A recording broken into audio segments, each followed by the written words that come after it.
He kai te mau fiu i he tōtō hanga ki a te koe. He kane e tai oua ho o kau mai he i kai te mau heni i he ahoni.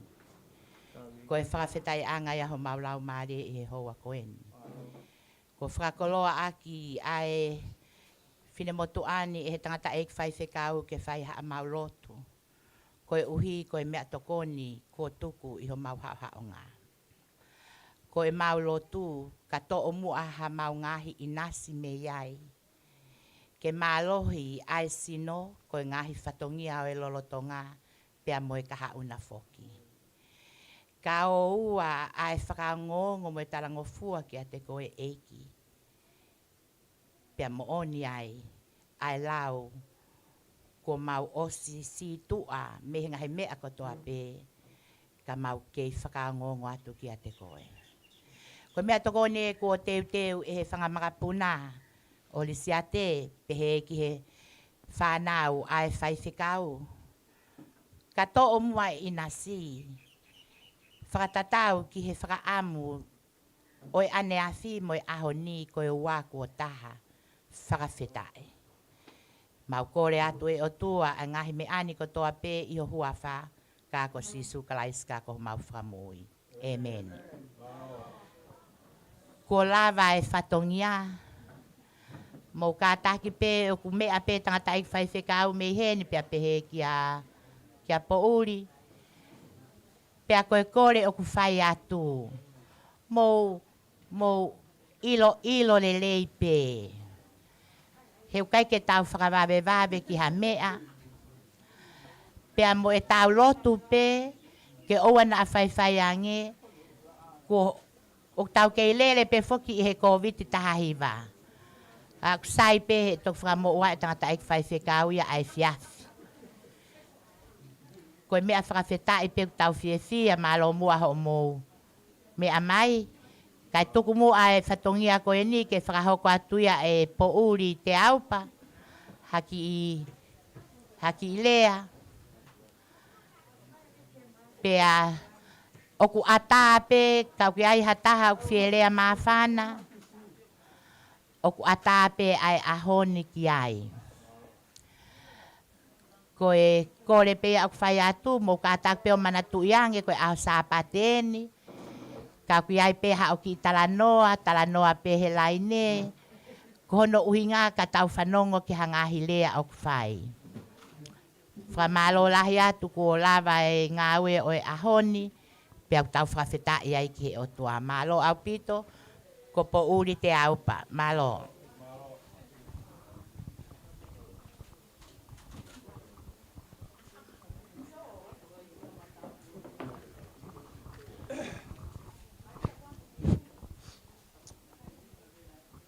Ko te pe ai whainga maari e koe ni whamiri. Ko whaka hau ngāo. Ke utu e aho koe ni. Kai ki mua ke o atua. Whamalo me whamiri koe ni. O ko to mua tuko ai whawhetai. Mo e whamalo ke tamai tangata. E ne tauhi ko whai mai ke te tau tolu. Tau au sia aho koe ni. Ka paunai kai e o tua whamiri, ko wheki tau tohi aho koe ni. Mai maki koe nu hoko. Ka tau whawhetai pe, e mea kotoa pe kone omi.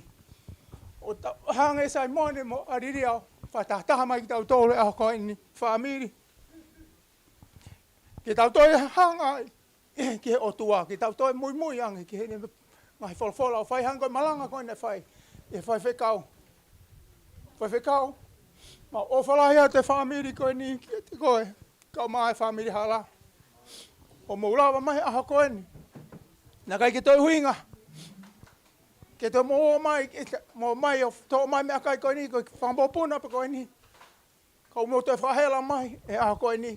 Kai whawhetai pike o tua. Koe mea kai.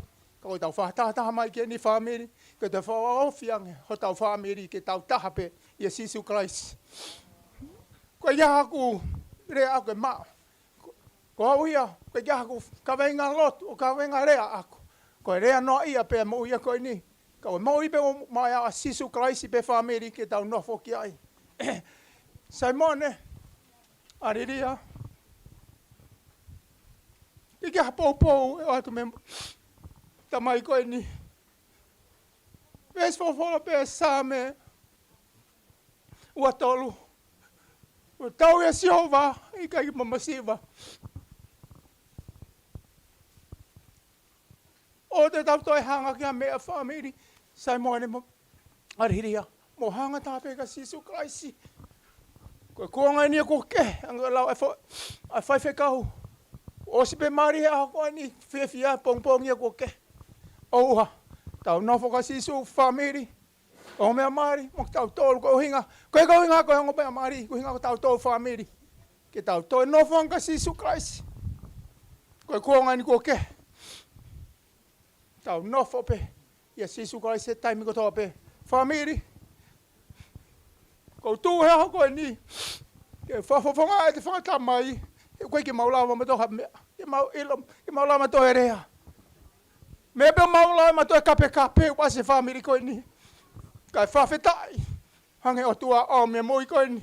Ke tu he aho koe ni. Neongo koe ka mea. Koe ke maa e sisu.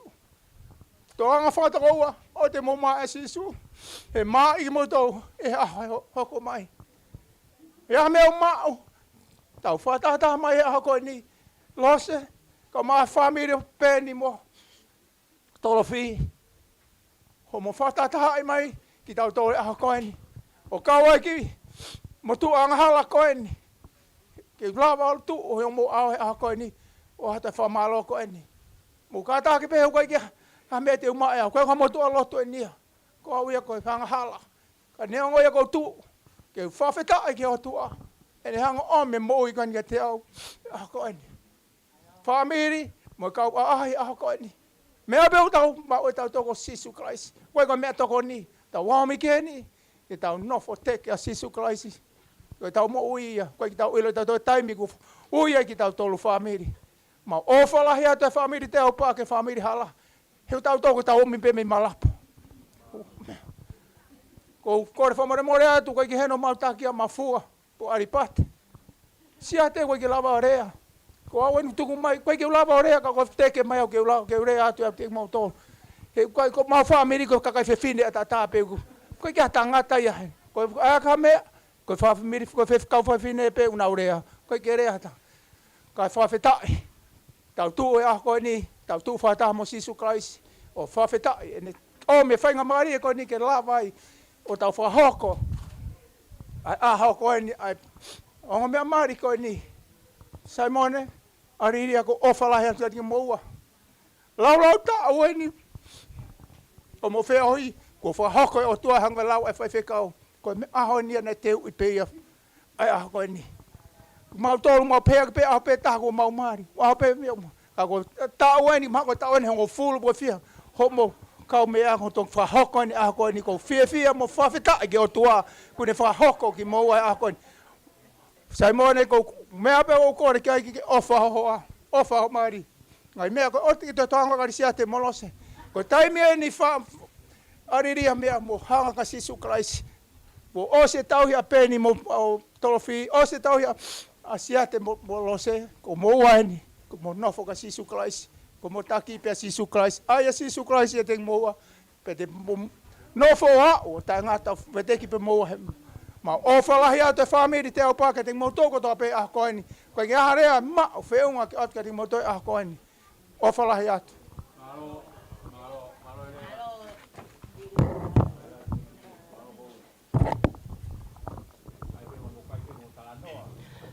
Whamalohe ni kia pouri. Teaupa i he whakahoko ai taurea whakawhise aho ni pe hange koe mea ai whaiwhekau. Ai pe mo ki tala noa. O koe koe uhinga ina ke mo fu tala noa le o lahi. Hau te ki hangat pe ke ta whaaki mo whewhe hake. He fu aho koe ni whakakoloani. Koe oku atae aho ni koe a pe uku whelea koe microphone ni oku heni. Ka mo ilo lele pe. Pea koe ne lava pe ia pa mo mea atu kai mea pe hene tangata ai whaiwhekau. E toku whoki atu a pongpong ni mahalo pe koe wike kaha o. Ngai malo mua ha mo mea mai ke tau kau whakataha i he aho koe ni. Malo au pito.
Holo pe mua ho mo ilo.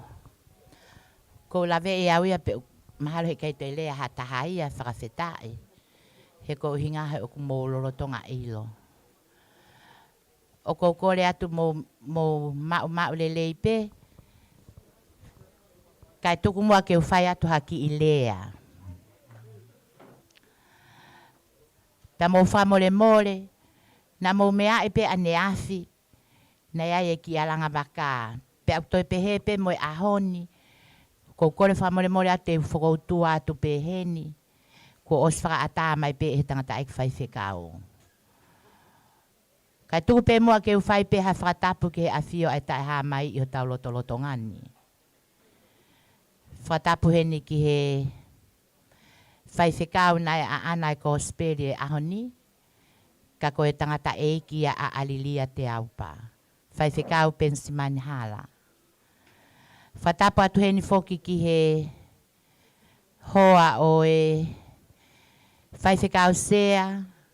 O e sea sto kai kolo ia kalaisi. Valeti mapapalangi. O ato e whakatapu heni ki he whahu. Alilia Hala. Whakatapu atu heni ki a tolofi. Ki he whae a Alilia. Pea o atu ae whakatapu mawahe heni ki he hongo mātua, oku a anae aho ko e ni. Whau whamiri fo o, ko Simone po uri, Mamahi'i Fonua pia mo Alilia Teaupa. O atu ki ai whakatapu heni ki he whangatamai a Simon. Pe he foki ki he whangawhae a Alilia. Pa kwa foke na e whatapu heni ki a ea. Whae koe ni utau kau whataha e a whakoloani. Pa kwa foke a e whatapu atu heni ki a Pelenaise. Pehe ki a Maria. Tai paleti. Pea moe ongo family. I he ahoni. Singahi fofonga i whae. Oku mou me aheni i he ahoni. Isa. O atu ai whakatapu heni ki he whai hiva. Pea moe kau hiva eiki. Nai mea mai moe whai whikau i he ahoni.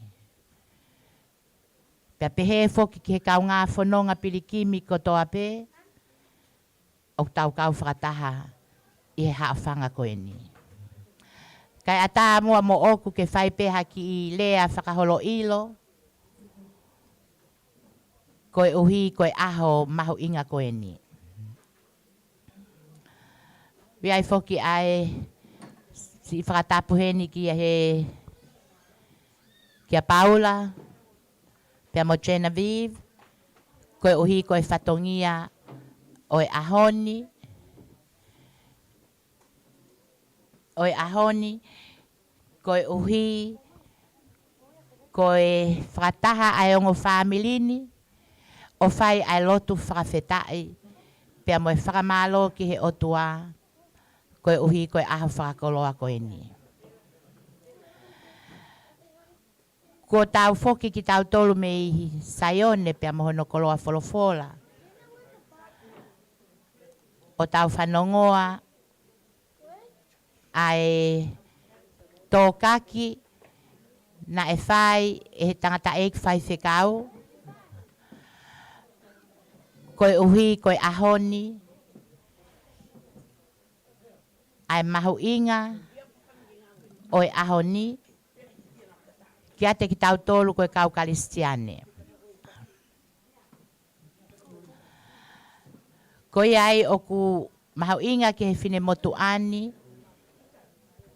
Pea moe family, whakataha me tangata eik whai whekau. O kou kore atu, he kai mahino atu e kurea o ka pau te mou kei longoa. Mou kātaki, Mo ki whakamau hifo, ka tau whi mahino aki ai lea, ko hono uhinga ke tau mahino, ai ahoni, koe aho eni, koe aho tapu. Pe kei mahu inga pe ai ahoni, ki he e tau nofo, moeanga o e tau tuu, moeanga ho tau fonga. Ko ia mo whakamore more asinga ko te sihoholo, ko te motua mo kātaki u kai ko haku tapulu, ko i whakamanatu atu peho tau aho. O ki ai e ki whatongia heni ki mu apea te utoki hoko atu, mahalo te peko utoki lawe ki ai amui. Ka o kui ai pe ai ki lea whakamalo atu heni. Ki he tangata eik whai whekau. Ko e maarea le ye, une he tuku aki e au he ahoni. Ni os whakahoko pe ki ai, whai pe ai ki haka e he whangamako puna. Ka kuo tau whakawheta e mo tau toe whakawheta e. O ku toi roto lelei pe ia ke hau pe ia, mea mai pe ia, pea mo e mea tokoni. Mahalo nane pehe ia te uta ofiange ka kou talange whakawheta e. Koe mea lelei ai lahi o e tau mea tokoni. Ke mo mauai ha fie maalie, i he aho koeni, ho tau lau maalie, pea mo ngahi mea kotoa pe i he aho koeni. Ko iai o ku iai ai, koe fo ilue hake koe ananiola, o ko manatu iai ke whai atu ai ki ilea koeni, ke tangata ko sione niu kapu, malo e tau kau whakataha i he ahoni. Pea koe lea koe nia koe whakamalo mo e fia, mo e loto whakawhetai. Pea ko ho tau mua pe ia i he ahoni, koe tau whoki ko toa pe kia sisu. Ko tui koe uhinga ia o e full lockdown ni koe ni ko tau whanonga ia te mahina o no walu. Ai whaingataa koe ni ko tau whanongoa, pea tau siomata. Pe hange o ai ke tau irifia. No, we do not have to be fear. Koe uhinga koe ngahi mea ko toa pe o kuhoko o kai mama o ia me he eiki. Whamalo lahi atu au pito kia te motolu. E whaiwhekau pia pehe ke si whanau hei tonga. Kini pia mo lopeti. Pehe whoki he family. Ai toi tapa mai i he ahoni. Ka koe mea lelei. Koe whengawe aki. Kotoa pe ki he nau ngahi lelei. Kia iai whamalo lahi atu heni ki he whangamakapuna, pehe ki he whangatamai. Pehe whoki ki a sione niu kapu. Pea monaniola. Pea moki motolu. I he fofonga vela, i he aho koeni. Koe uhipe. Ko Simon pea mo Alilia. Ka aku kei tumu pe ai ko sperio ahoni. Koe mea lahi ia ke tau manatua ai ahoni. Koe aho o e tau lotu mo e whakawhetai ki ho tau otua. Koe ki whatongia ko tui au ko mō pāhia he whanong ki o kureo ka whakahoko atu mo si o whaunga. Ki mua ia. Ko Maria taipaleti. Ko e matawhaaki pe whoki pia mo e whaiwhekau. But guess what? Her birthday is today. So, happy birthday to you, Maria. Ko kore atu ke tau paspasi ko toa mu ai aha koeni. Ai hokosia e he tokoua koeni aha no birthday. Whakataha ia mo e tau lotu whakawhetai. Ai aho whakakoloa o Simon po uri Mamahi'i Fonua pea mo Alilia Teaupa. Hono i kai whakaofo ofa. Ai ngahi mea o hoko i he aho ni. Tau whakafoki pe ai nge ia mo langi ki o tau otua. Koe ki whatongia ko whakahoko mai e hoku taki e lisa te Teaupa ke u whakahoko atu. Oku peheni. Koe whei tuu koe ni pe oku ke me ai. Koe osi pe ko whē taimi koe te tautoki osi ai koe kore. Ka taki wheinga ke osi ki ta whaaki koe o ke me ai. Tuku pe ki te pile heni. Ke utoki olo ya e au heni pe amo pela. Hane osi. Koe kore ia oku o atu. E kai ke olo me te pile Alilia. Ko ia koe kore aku o atu. Koe kore uluaki ia. Koe kātaki kai ke aha taha kehe ia heni. Koe uhinga ia ai whakahoha a koe ni. Koe whakahoko whatongi atu pe. Wherever you are, wherever you're seated, after this guy Paula here, it's all yours. Just leave the table and the chair. Take everything with you. Ka take koe tokoni ia kia ki mau tolu ko eni. Ke ua toi si helai whai whekau hane toi mea heni. Ko ia koe ki whatongia uluaki ia. Koe ki whatongia honoa koe te pire mua. Ko o mou whai te riha pe a eni koni o ko uhinga ki ai aloto ki he, ko mua he, e osia pe au toki alo atu lewa au mo lo peti pe amo e ku kaukai a ko eni.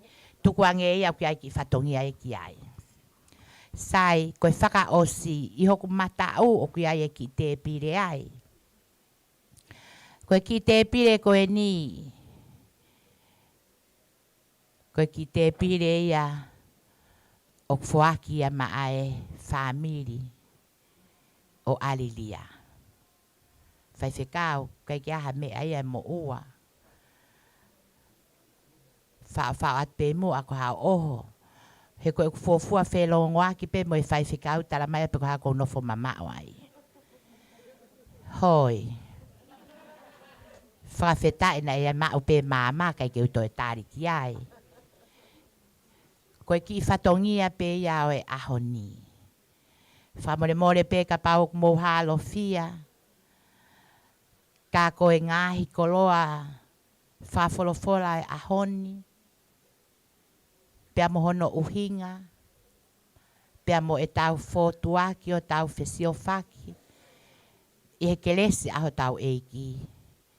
Tau tuku pe ki ai kene toku whakakato. Hangahi tono no. Pea iai kore whamore more atu me he ki whamiri masiva koeni. Kau ki ai hato o whatongia. O ki kai tau moho o mea. Whamore more atu. Te huwhanga atu pe. I he tamasii. O ku a ana. Ai universe o tau iai. Ko iai ko atu ai talamonu kia teki moutolu. Ka iai ha tau mawai. Ko pau umai foke e whai whikau ane nai. Kia Simon e pia mo Alilia. Ka kou tarangi, I'm so sorry it's too late. Ai tawhaaki koe ni. Koe hua pe, tangatai whai whikau. Koe mama o tau iai. Ko whepe wheitu. Pe o kunahi i hema, pe o kunahi matao. Koe tau lotu pe ki he o tua e taha.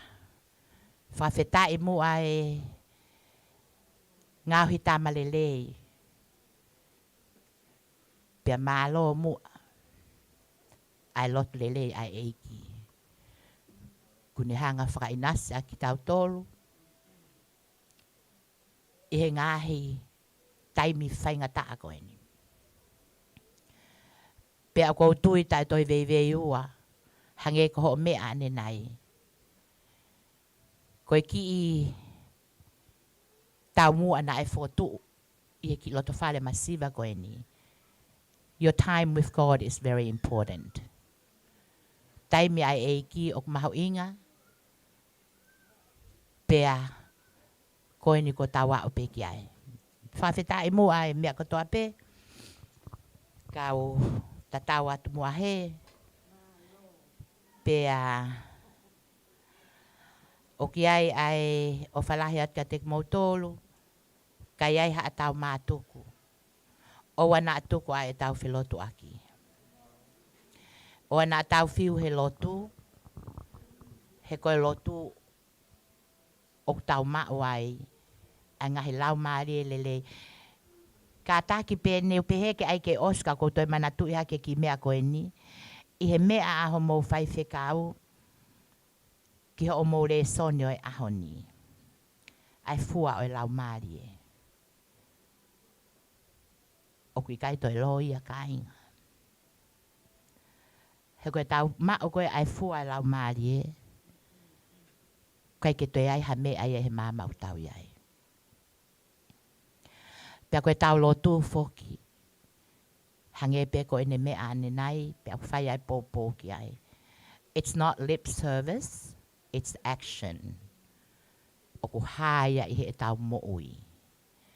Koe kakai ki tau tolu, koe kakai karistiane, o ki ai ai o tua mo'ui o tau tui ki ai. Koe whawhetai a ngai au e tau wheha aki, he o kui kai ke ai hataha ke he heni. O tau taha pe i he ne awhio mai. Whamalo atu foki heni ki he whangatau ke te koeni. Whinehika. Kai o maasi i ala koka pe he foki ki a lute. Kai ke heni a sivinesi poak mai he ahoni. Pea pe he foki ki he tehina ki a Alieta. Pea ma Christopher. Pe foki he whanau hono katoa. Whawhiawhia au pito. Ai tau kau whakataha. Alilia lahi uka ai o whalahi atu kia te koe. Pea o tau whiawhia pe mua i he ngai mea lelei kotoa pe.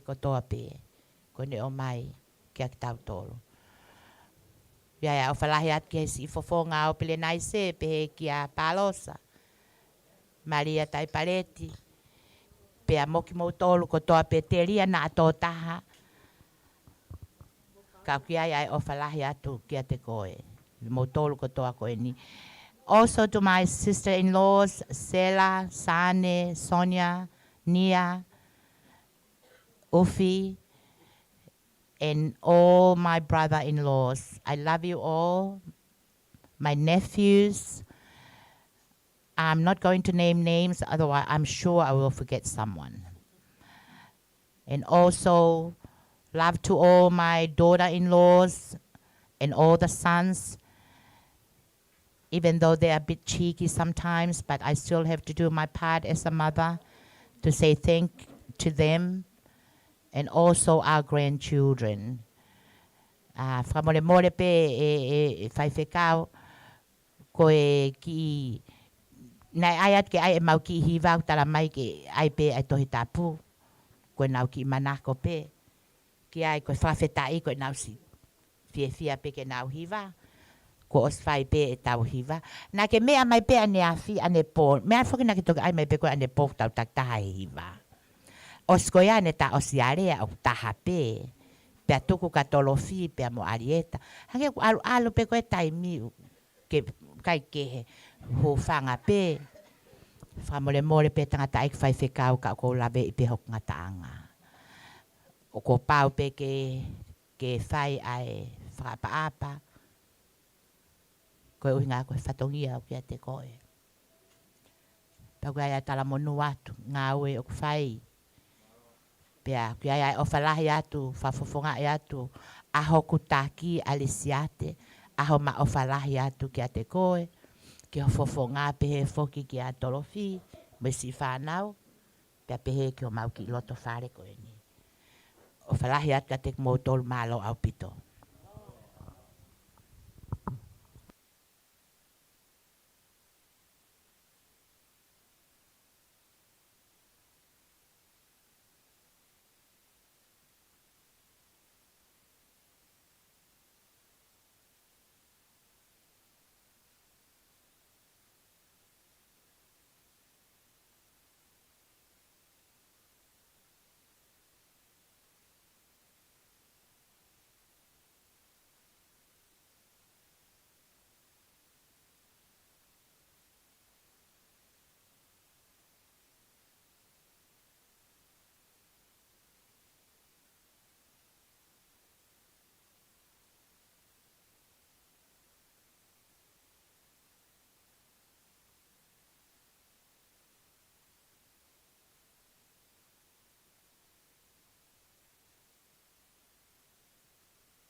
kalolaine si o ko au ka taki whamore atu. A singa foki koe kai ke ulawa si tu ki o lunga ke o atu haki whakale atu a te koe ta ahine kalolaine.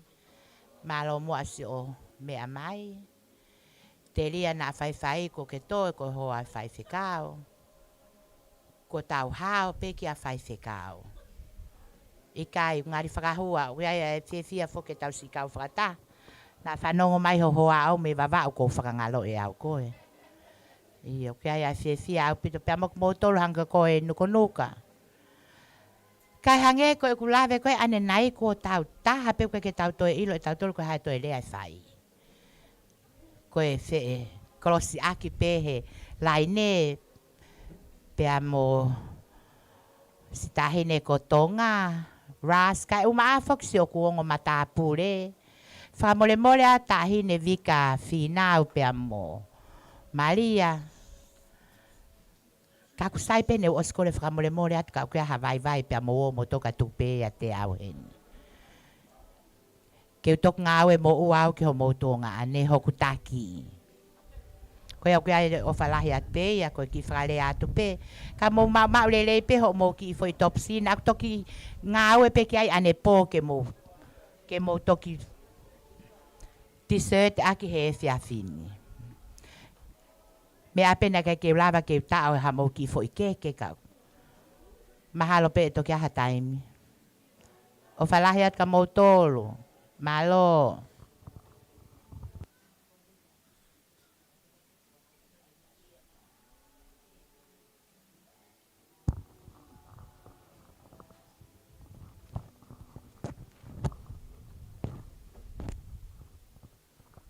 Holo peo mo ilo ka whai peha ki lea whamalo.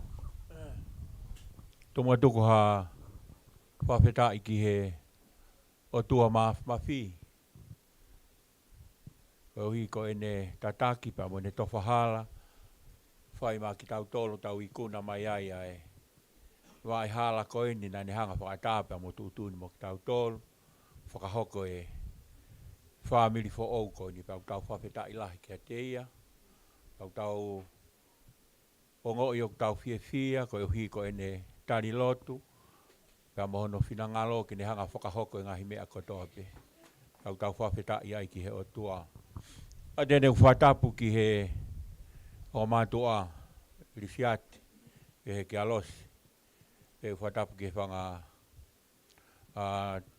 te hina siate po uri pea moe. Toenga. Niango kai ke nau lao mai ki heni. Ako atu hene whatapu ka te kinau tolu. O whalahi ka te kinau tolu. Whanga te hina siate mohono whanga tau ke te. A tene whatapu ki he hoa whawhikau sea. Australia, papehe ke hoa whawhikau sea. Wahenga wawau. Papehe ki he singai whae. Kai ke ulawe i honau ngai hingoa. Tau kau ngā kau he aho koini. Atu hene ku whatapu. Ka ki mo tolu kotoa pepe ka Paula Moimoi. Atu hene whawhangai te whakamalo ke te koe. Ngā ue. Lahi o ke whai. Tau tui whia mau ngai whamiri. Nau sio mai pa mei. Tua pure anga kua o le rei atu. Hange pe unau i he nipe. Whawhangai te whakamalo ke te koe pepe ki o hoa. Atu hene whatapu mawahe. Ki he ongo mea ana aho koini. Langa whare fo ou. Makatungai tau hene aho koini. Kia te koe mone. Kia pehe ki Alilia Teaupa. Tau whawheta i lahi ki eiki. Koe maari koe ni nai kai ke taimi lo lo. Koe hange koe mea whaita anoa whia kai pia moe ongo mātua. Tau tui pe ulahi pe lotu a. Lo se pia mo siate. Tari lotu eiki. Pea tau sio. Tau mata mea tau wheiva pe. Tau ofo mau pehe mea whai mau pehe eiki maa ki tau tolo. Ne ongo e tau tō nou pia moe kovi e tau lotu. Me tau whafotu ngau whai ki eiki. Kau kai ke ne hangari aki tau tolo. Pea tau whia. Tau i kuna le ane afi, me saione, au mai ki he kalapu, tau mātuk whia. Pau tau tui koe lau maari e mea koe. Whau maa whamiri fo, wai ngai whau whamiri fo ou, mātuku ia kuwhe lau. Tamai whine motua koe, ke maha konga mea hina, pa tamai whine to koe ke maha konga ngatu. Na lahi ku mea na olat moia lahi rewa fihia. Kau fihia ne afi. Mahal pe nai pe fa na lo mamahi ka ngulu pe usai ke ha. Whanongo ko ai halau pa mo hanu ne. Kau fa feta ilahi ki. Ko lau mari e mea ko e katoanga mari mea ko fia. Pe ko lau mari o hinga ke ai eiki. Hanga e pe ko tau fola na tau whanongo ke ah ko ini. Mea ko fia. O koe whakakai tau tori au tau te tokanga ki ko loa po hape mea ko oku mau tau fia pe. Tau tari mea ko hono aho. Tau whawheta ilahi ki hei ki. Ko hono fo o iape ane weekendi ko whakau pe. Ko e taimi ko e ka tokolahi e te whanau tangatau te monu ia. Mahino e te ai tānaki mai ke whamiri. O hinga ka pau e mau waifi. E tō taha te tokoni mai ke whamiri. Hako sio ko e taimi ni ko te tokolahi ko te whanau whiwhineu te monu ia. E tō ia e tānaki mai. Ko whanau tangatau si mahino pe ko e mōre. Mo sio ka wāre tipa mo taina. Ko nā ongo whohalalahi upure i e tamakehe. Hange koe pure koe paranga whatataha koe. Nau skontulolo me whituke. Kako nā whai hola i pe kau pure. Kako mea ko whiwhia he taimini. Koe tokolahi koe te whanau whiwhine. O si mahino pe ia e tokolahi e whakalahi whamiri. Koe katoenga kau tamatangata o si mahino pe ia koe mōre ia. Kako ko whawheta ilahi ke iki. Ka mai whoke e lose kau fuoloa e tatari i kai. Hala e mau i alose. Tamai ko whalot lotanga i ka na ke pe ke whalot koe taimi pe ai eiki. Na e tataria e palahame he tao e wanima. Na e tataria he tao e wanima. Na e uia pa me kālana e o tua uia kono tau fitu nima. Toki tau te au e palahame pe toki whakafou mane fo he tala o wha aisake. Tau hiwa noa ia sela. Koe tataria amone, koe ki foi tau penia walu moi konga. Tatari amoni. Kai ke fufu o loa i tatari. Pako tok taimi penia ai eiki. Ko eiki ko tonu ene taimi anaia. Tonu taimi ai eiki. Pako fie au ane nai os pempa monea. Te alwata ke ta siasta. O fua peta ila. Mone. Ue o kame o kou tari le koe. He siasta. Mea kou fie ai ko nofo ne po. O fua kauka ko manati meri ko peheni. Tokolahi whanau whiwhine pa e tokolahi mao mai kao. Koe fui tōtolu tangatau koe kiu te lau. Os mahino pe ia, os tu umore pe. Ko hanga e au ia kauna tu he more, os tu umore pe nau tōna. Pau whawhe, tamai pe mbone kau, ko me pe te uki whiha he ko no whaitaha mo e mami mo te ti. Kau tangi, kai sāpate pe hau koe sāpate. Kai ke he tau whawhe tai lahi ki ki. Tari lotu ai o tu au tau whia pe. I kuna aho ane a whia. Katoanga fia, tau mātuk fia, ane afi. Ane u, ko ekanga tolo fia ngai tere tā mai hono whanga tau kete pia mi Amerika, mo New Zealand, au fia mai, he ki marina e whai ane afi. Ko tang whawheta i ki he ki. Nea peo ki nau maa se niti, nau tā mai pe, kau saipe. Ko tang saipe nau tā mai, nā tonu pe ke rika pau nau fia, pa ri maha ki se niti. Pe toki ri mai pe, ha aho kai tala mai pe, e ri maha ki se niti. Ai ke tau whawhetai lahi ki hei ki, o hui koe aha koe ni. Whawhonga te whamalo kia te koe, e risiate pa pehe ki alose. Pea moi whanau, o hui koe teu o whemea tokoni, pea moi whakamata vela hei aha koe ni. Tari e ko speri aha koe ni, mo ki mautolu, whawhonga te whakamalo. Me whawha mo ki mautolu ko toa pe whamiri, maulawa mai aha koe ni. Pea moi konga e ka inga lotu. Mau whawheta i lahi ki eiki, whawhangat whamaloka ki motolu, e ofa ku mowhai he aho koe ni. Koe weekendi, ko nofpeo manat meri e mau pe ki a Alilia he whanau. Ane afi, ko hao whelo aku malosi, kai ke te lawa tauwhi. Aho ku, hoi mata, e ku ongo i te wāwai, pia mogo ope whine. Kau whawheta i lahi pe ki eiki. Nā mahago i mei tonga, mahamai ki mei tonga ke ni, ko mawhuwhua o mui ki ose ui ke ta. Ka tamai Alilia kau. Te o alo whasia hau ngāu, he patang sai pe.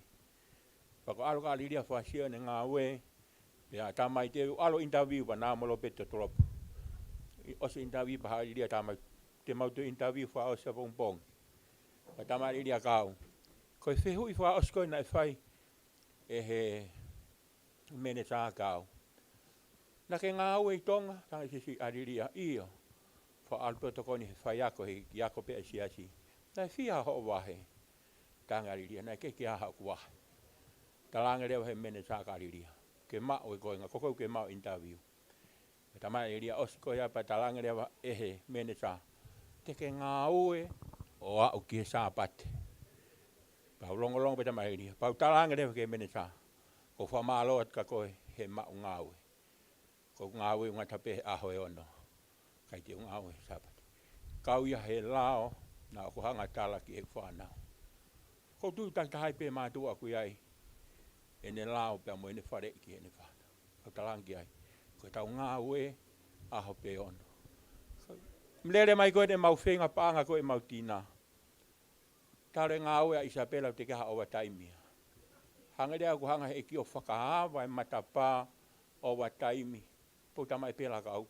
Tamai he ngā ue te ngā au ke sāpate. Pa talanga rea koe haa ho lau. Tamai pela kou tangi kai ku tangi whapetai lahi ke ikipe. Te ria na hanga he tau whie mau paanga he tau whenga ho tau inasi ki he tina. O to'o e tau fuakawa mo e tau palomeski o. Pau talangi. Koe ngā ue sāpate. Koe mea whafo i tui pe tangata. Ko tang o wai pe ngā ngā ue au whiunga mo sāpate. Kau toke tā. Koe kau security. O wai pe ngā ue au kai ke toni e ke tuku. Ka koe mea koe ke ngā ue he factory. Ka koe mea pe ai tangata. Pau talang ka ki nau tōru. Ka haha mea ku tala he wholofola. O talamai koe ikai. Koe ne ikai. Ki te tohanga tōtolo te whakauhinga. Ki tau te vei pā tato e mea tala he wholofola. Pau tang koe tāpua ki a ka ki tau tō. Au nofo e wikeni ko hinga whata noa ko nof pe o manat meri ki hoko whiwhine koe ni. Alilia. Ko kurea e mōni.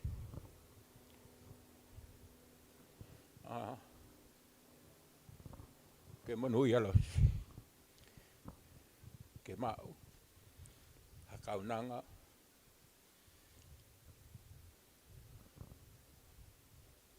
Ke uila bo ha no loto ha time ya nga tau whanau te unga hi he time la kai pe ke ne fo ki are ka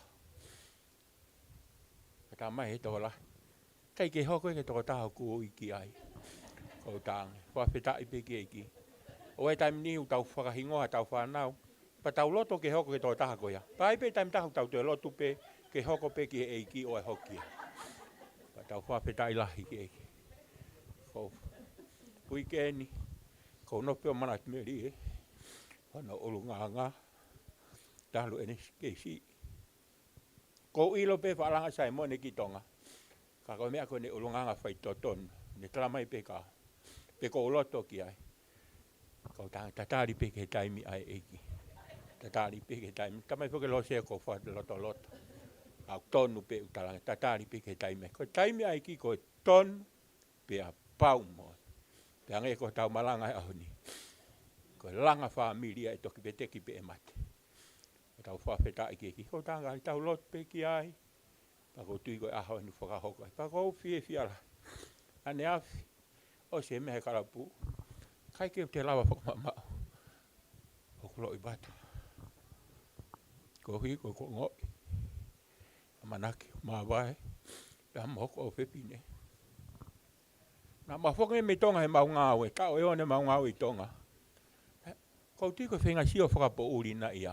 Whakapo uri whaka. Na keke lota ke mana tahau whana. Na iai befo i lau maari e na te au. Ui ngā koe kōsperi. He ku maulapu pi matolo takahe whai. Te maulapu mato hiwa antema. Ko whenga lau maari e na te au. Pa hore peku. Maari hatu ko whine taki nuisila. Ora pente fare. Pako sai pe mani ko alira ko fie he te mau te no eta ke alua. Pakatoko la he mau kau hiwa.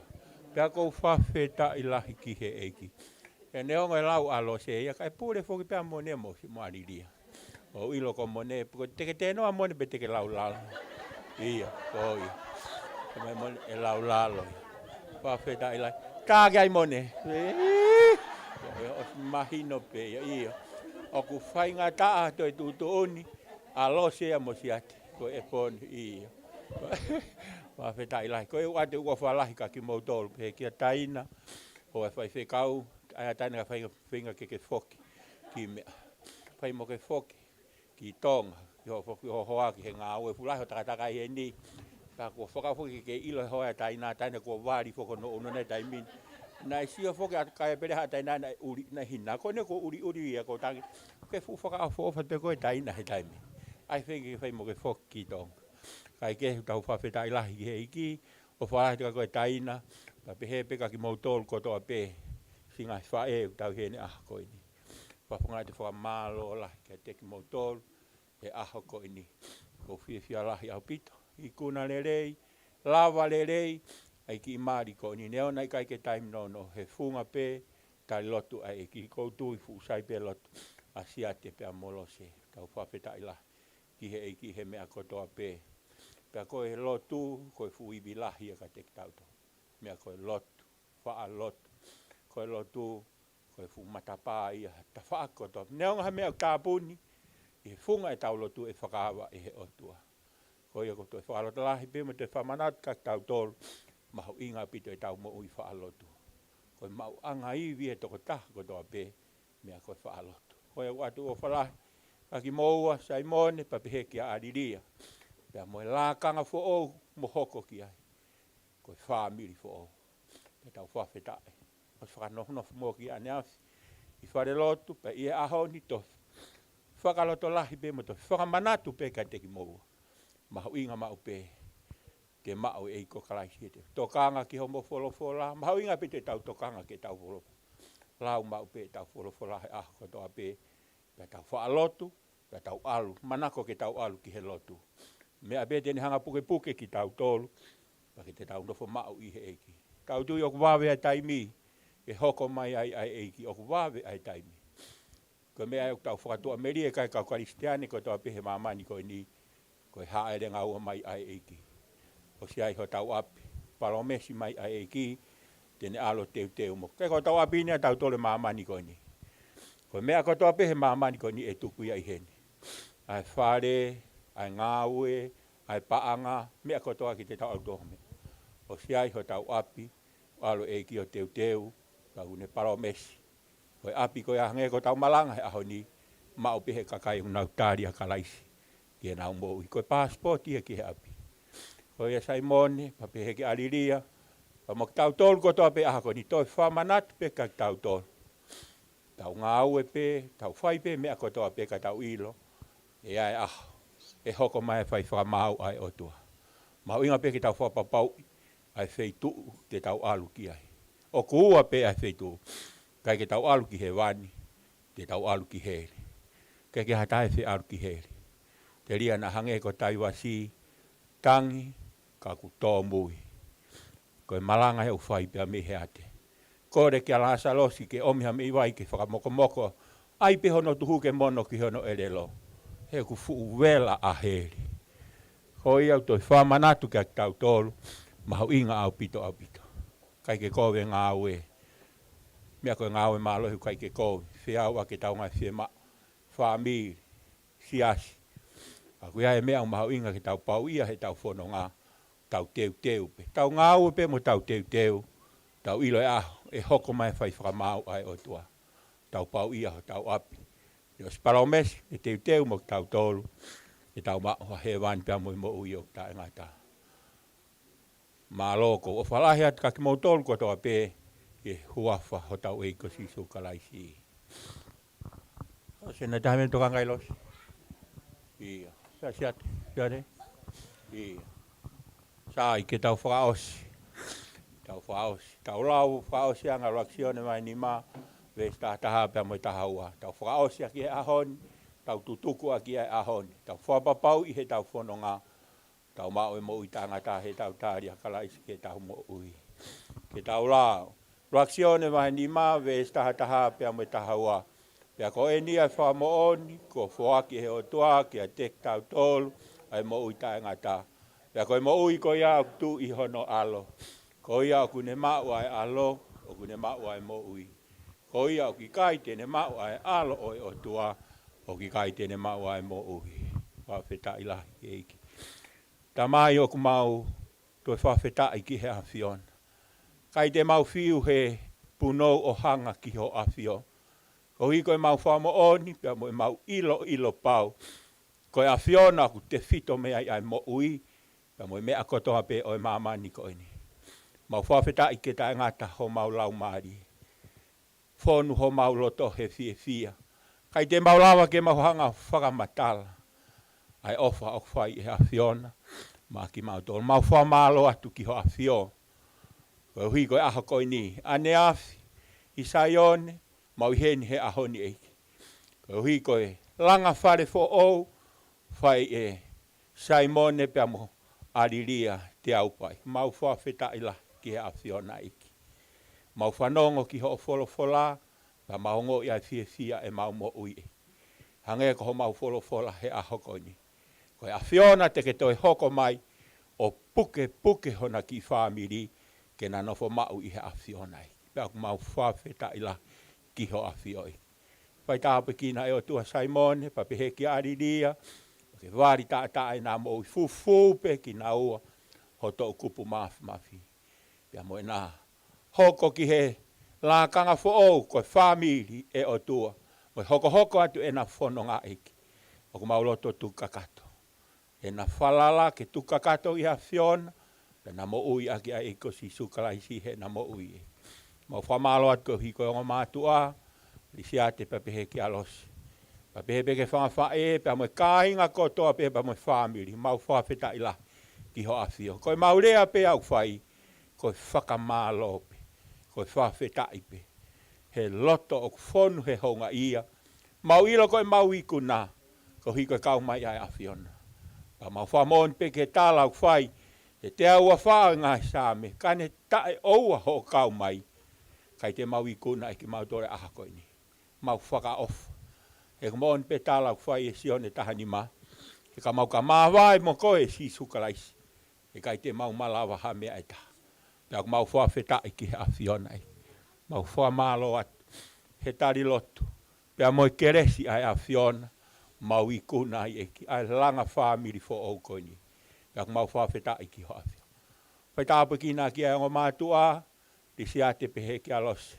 Pea mo toi ngai whamiri, mau whawheta i atu he, i ho awhio he aho koe ni eki. Whakoloa e aho, pea mo teo e whai mea toko ni, whai eri si ate pea mo whanau mo whamiri eki. Mau tui koe whai pehe honga ia, whata tau pe ki he ofana e whai e kalaisi. He funga kolosi i kāre ware. Tala hei e kākā kunga, ha mau whaki ke whaki na e whai, e ha whiona whakafou mai ho aloko si sukalaisi. He funga kolosi i kāre ware. Ka aku mau whai peo whakatatau, ki he ofana e whai e ha whiona i. Ka aku mau whamalo atu ki awhi. Pai tāpa ki nā ki ai whamiri, pia pehe peka ki mau tolu eiki, aku mau hene aho koe ni. Hange koe rea aku mau whanongo ki ai. Mau hoko pe koe whamiri pe e taha. Taha pe ia si sukalaisi. Ako mau tui koe toto ia, o toi mawhanange, pa toi ofiange, koe mau taha ia te koe e si sukalaisi. Whai tāpe kina ki mau tolu, malu i ki mau tolu, fufu e mau mo ui hofu tō kupu tō mata o mawhi eki. E tuke mau hoko koe kakai, o mau ofa aki ho mau koto aki a whion. Ne ongo e mau tōno no he whanonga, he taimlahi e. Ako mau whawheta i ai ki hoa whihoi. Mau whamalo atu he mea kotoa pe i koe koe ni. Mau ilo koe mau iku nā koe hui koe kau mai ai a whiona e. Ako mau whawheta i ki hoa whihoi. Mau whamalo atu koe hui koe Paula Moimoi. Mau whawheta i koe hui koe ngāu e kune whai. Mau whamalo atu eki. Mo ki nau tolu kotoa pe eki. Nau tapa mai ngai ofa. He tapa kehe. Mo mau ngai whamiri. E ngai wheitu ke i he mamani koe ni eki. Mau whawheta i ki hoa whio. Koe hui koe ngai tala noa. Pea mo ngahi whakahoko o nau whai eki. Mau ilo pe e tari lot o whai e a whio nei. Pea mau whamalo atu ki hoa whio eki. Amana gen ke mau tutuku. Mau whawhei ho lau maari e maano ni ke whamaru tu mau he mau mo ui. Awe ki mau tolu ki ho mau ngai wheitu utata. Hoko ta e mau nofu. Mo mau whaongongo, pea mo mau tari ki he aho te ke hoko mai ai o awe aho o kakai whiri e. Mau whamalo atu he mea kotoa pe. Koe maulo tia mo mau wha whetai lahi mo mau wha maalo. Mau whai kotoa ho hua wha ho alo ko si sukalaisi ka koko e pe ho mau wha mo ui. E me ni pe koe keresi ai eiki ko si sukalaisi. O whalahi ai o toa ko e tau tamai pe mo whio hitu maa mo lau maari e maa oni oni. O wha maa ho o whai ki mahu tolu kotoa pe. I aho ko ni o ona hiri ka whai pe o tae ngata. Amen. Alo. Alo.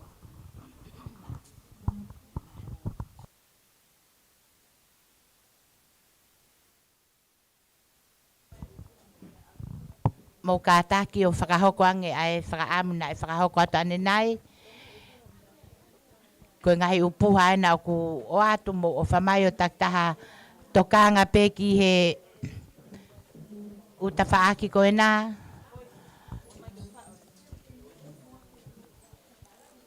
Mo ave peki he ene maulelei.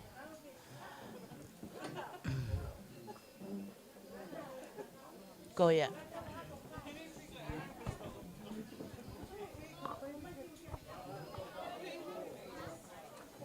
Mone, mo ma fe raki mo te ka. Ne hai kai.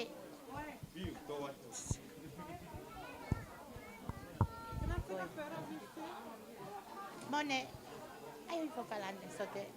O sote. Koi.